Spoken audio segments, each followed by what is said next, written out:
खुलुमबाय आं मुनिन्द्र महिलारि नोंथांमोनखौ महिलारि wide angle YouTube चेनेलाव बरायबाय।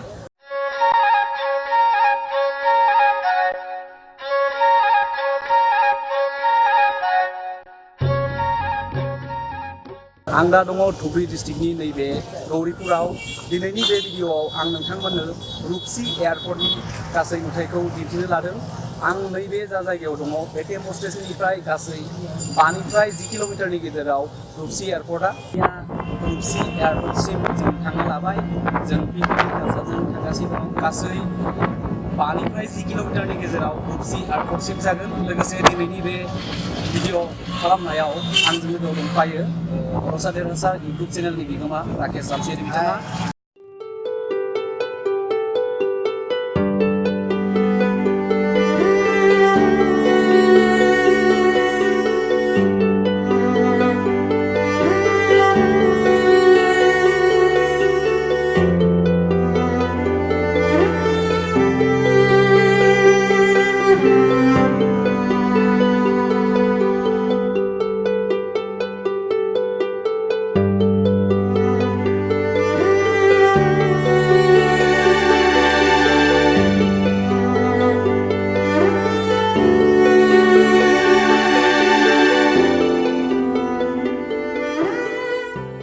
गासै नायगिरि लोगो नोंथांमोना नुनो मोनदों नैबे रुपसी एयारपर्टनि जा मेन अफिस नोंथांमोना नुहुरदों बेनो।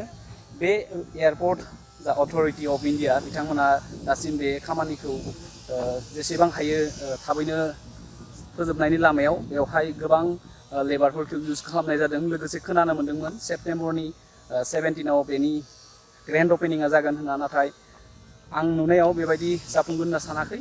अक्ट'बरसोआव बे जाफुंनायनि लामायाव 2019नि अक्ट'बरसोआव बे जाफुंनायनि लामायाव जोबोर एक्साइटमेन्ट। मानो होनबा जोंनि BTAD नि जा एरियायाव जे गंसे जोंहा निजा एयारपर्ट जायांदों बेनि थाखाय जोबोर बाख्नायथाव। लोगोसे बे रुपसी मुङा जोंनि बर' हारिनि जा आइजो बिथांमोननि मुङाव दोनदों होनना बुंदों। लोगोसे बे हिस्ट'रिकेल जा जोंनि इन्डिया इन्डिपेन्डेन्ट जायैनि सिगाङावनो बानायजानाय बे एयारपर्ट। लोगोसे खोनानो मोननायाव बेखौ वर्ल्ड वार II जा ब्रिटिश आर्मी लोगोसे आमेरिकान एयारफर्सआ लोगो नांनानै बे जायगानिफ्रायनो गासै दावहायाव गोनांथि जानाय जा डिफेन्सनि आर्म्स लोगोसे जा सान्थ्रि हान्जा बेखौ बेनिफ्रायनो साप्लाय होदोंमोन होननानै खोनानो मोन्दों। थ' दिनै जोबोर मोजां मोन्दों बेखौ नुफैनानै। बेनि जा महर बा जा बेनि रिकनस्ट्राक्सन बेयो सोलिलांगासिनो दङ। लोगोसे थाबैनो जाफुंनायनि लामायाव। गासै नायगिरि लोगो नोंथांमोन दानिया फैयै फैयै रुपसी एयारपर्टनि नैबे रानवेयाव दङ। बे रानवेया गासै 2 किल'मिटार्सनिफ्राय 5 किल'मिटार्सनि गेजेराव जानो हागौ। जों दा रानवेखौ नायगासिनो दङ। लोगोसे गासै खामानिया रिकनस्ट्राक्सन जागासिनो दङ। थांनाय 2018 मायथाइनि फेब्रुवारि दाननिफ्राय गासै रिकनस्ट्राक्सननि खामानिया सोलिलांगासिनो दङ। लोगोसे नोंथांमोना मिन्थिनानै जोबोर गोसोखौ आसरित मोनगोन। नैबे जा जायगायाव जोङो दङ बियो क'क्राझार डिस्ट्रिक्टनि जोबथा सिमा BTAD। बे BTAD एरियायाव जोङो दा दङ। लोगोसे गौरीपुर हालामासो धुबरी डिस्ट्रिक्टआव गोलैयो, नाथाय जों दा जा जायगायाव गसंनानै दङ बेयो जोंनि बड'लेण्ड आसाम BTCनि एरिया क'क्राझार डिस्ट्रिक्ट। निउज मिडियायाव पाब्लिश खालामनाय बायदिब्ला सेप्टेम्बरनि 17आव बे एयारपर्टखौ बेखेवगोन होननानै बुंदों। नाथाय जों नुदोंदि 25% खामानिया जाफुंदों, बाखि खामानिया जायाखै। बेनिखायनो आसा खालामो बेवहाय खामानियाव बिबान मोननाय बिथांमोना थाबैनो मावफुंगोन। लोगोसे बेनो जोंनि नायल' जालाय गंसेल' जोंनि BTAD एरियानि एयारपर्ट रुपसी एयारपर्टखौ गोदो जोंनि जा बर' हिस्ट'रिजों दोननाय जादों। लोगोसे बेवहाय थांनाय आगष्टनि 12निफ्राय हाबनो होनाय पारमिसन जायाखै। बेवहाय पाब्लिक भिजिटनि गैया। अब्लाबो बे भिडिअनि उनथिंजाय नुनाय बिथां आदाया बर' हारिनि सुबुं जानायलाय जोंखौ बेसिम लाबोदों। बेनि थाखाय बिथांनिसिम रोजा रोजा साबायखर। लोगोसे बे रुपसी एयारपर्टसिम फैनो थाखाय नोंथांमोना गौरीपुर जानानै गासै 5निफ्राय 10 किल'मिटार्सनि गेजेराव बेसिम फैगोन। लोगोसे क'क्राझार जा टाउन मेन सिटि बेनिफ्राय 71 किल'मिटार जानानै नोंथांमोना बेसिम सफैनो हागोन। लोगोसे माखासे नुथायखौ नायदिंनो लुबैयो। बे जोबोर गुवार एरिया मानो बेवहाय गोग्लैसोनानै थानायनि जाहोनाव माखासेयानो हाग्रा बंग्राजों बुंफबनाय लोगोसे बे हालामाव गोबां साल दंफां मोननायनि थाखाय खाथि खालायाव गोबां साल दंफां नुबोदों लोगोसे बे रानवेनिफ्राय आवगायलांनानै सिगांनि जा नुथाय बेखौ नोंथांमोननो दिन्थिलांगोन।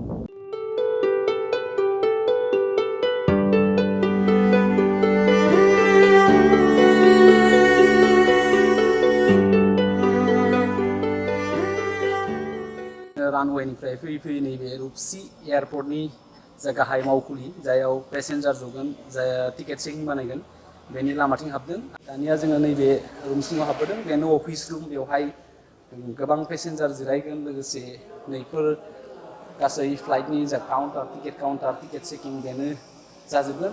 खामानिया 90% हाबबाय माने जानायनि लामायाव गासै नुथायखौ जों नायदिंगासिनो दं लोगोसे बे ब्लग भिडिअनि हेफाजाबजों नोंथांमोननो दिन्थिलांगासिनो दङ। नैबे बाहागोथिंजाय गासै फ्लाइटनिफ्राय ओंखारबोनाय जा लागेज पेसेन्जार लागेज बेनि नैबे जा लागेज ओंखारबोग्रा जा रुट बेनि गासै नुथाया बेवहाय रेडियानो अलमस्ट रेडि। बैथिंजायनिफ्राय हाबबोनानै राउन्डआव गिदिंगोन लोगोसे अफिसनि जा कनस्ट्राक्सन बिल्डिं कनस्ट्राक्सना जोबोर मोजां बेवहाय थानानै मोजां मोनगोन मानो होनब्ला बेवहाय आर्टिफिशियेल जा टेक्न'लजि गोदान टेक्न'लजिजों बेखौ बानायफुंनाय जादों। 90% खामानिया जागासिनो दङ लोगोसे बेवहाय फैनानै जोबोर गोजोननाय मोनदों मानो होनब्ला आं दा जा जायगायाव आं गसंनानै दङ बेयो जोंनिनो BTC क'क्राझारनि जोबथा बे क'क्राझार डिस्ट्रिक्टनि जोबथा बाहागो बेनो जोंनि नायल' जायल' गंसेल' एयारपर्ट दासिम मोनब्रै डिस्ट्रिक्टनि गेजेराव जा BTCनि जा मोनब्रै डिस्ट्रिक्ट बेनि नायल' जाल' गंसेल' रुपसि एयारपर्ट लोगोसे बियो जोंनि इण्डियान कान्ट्रि ब्रिटिशनि आमोलनिफ्राय इन्डिपेन्डेन्स जायनि सिगाङावनो गायसनजानाय 1935 मायथाइनिफ्रायनो बेयो सोलिबोदोंमोन लोगोसे 1980 मायथाइयाव गोबां असुबिदानि थाखाय बे एयारपर्टखौ गालदाब दोनथ'दोंमोन।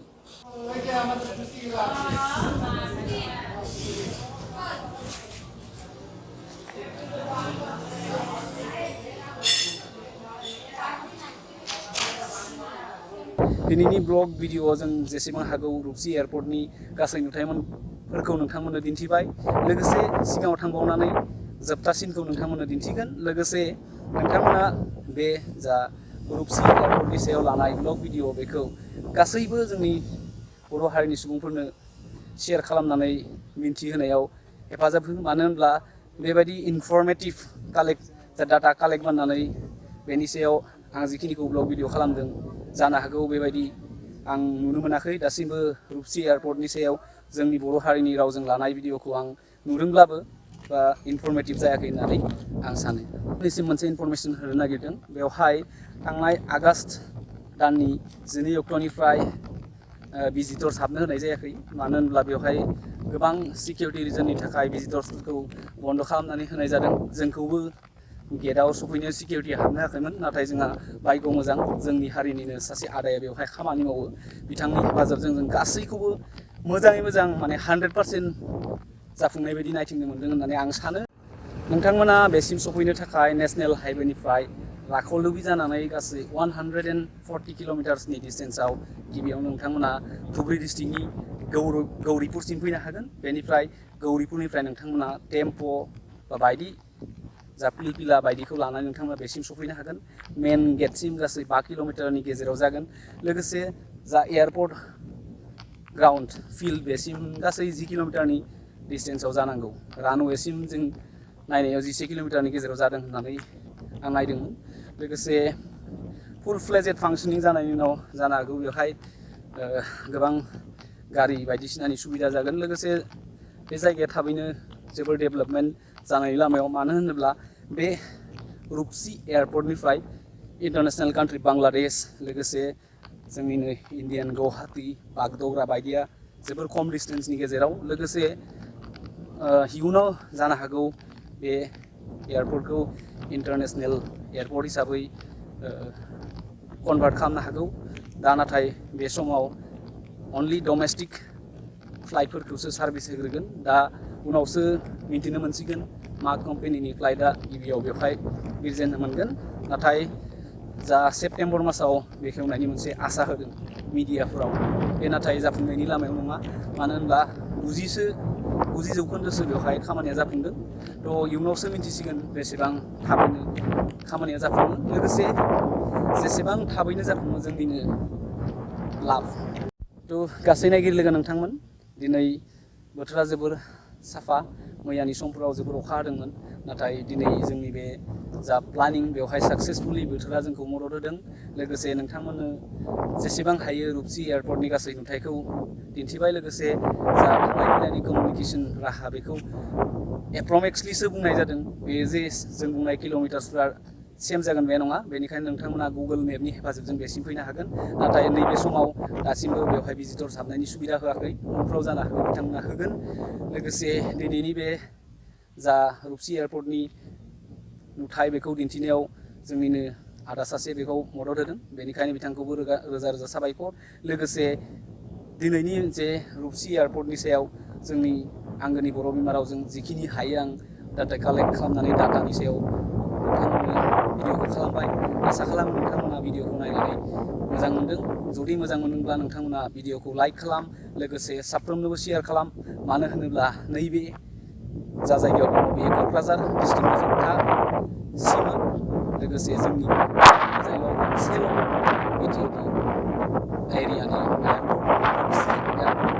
थाबैनो जाफुंनायनि लामायाव आसा खालामो थि समाव बेखौ लोगोसे जोंनि जा दावबायारि बिथांमोननो थाबैनो सुबिदा खालामनो हागोन बिदिब्ला रुपसि एयारपर्टनि सायाव लानाय जा ब्लग भिडिअ बेखौ बेखिनियावनो फोजोबनो लाबाय बेबायदिनो आंनि गोबां जायगा दावबायनाय ब्लग भिडिअ नायनो थाखाय महिलारि वाइड एंगल इउटुब चेनेलखौ साबस्क्राइब खालामनानै बेल नटिफिकेशनखौ अन खालाम लोगोसे बे रुपसि एयारपर्टनि सायाव लानाय जा ब्लग भिडिअ बेखौ BTAD हालामनि जेसेबां नोंथांमोननि लोगो दं बेखौ वाट्सएप फेसबुक बायदियाव शेयार खालामनानै मिन्थिसार होनायाव गासैखौबो हेल्प खालाम बेबायदिनो इयुनाव आरो गोबां ब्लग भिडिअ लोगो मोननायनि आसाजों दिनै बेखिनियाव दोनथ'बाय गोजोन्थों जै बर' हारिनि जै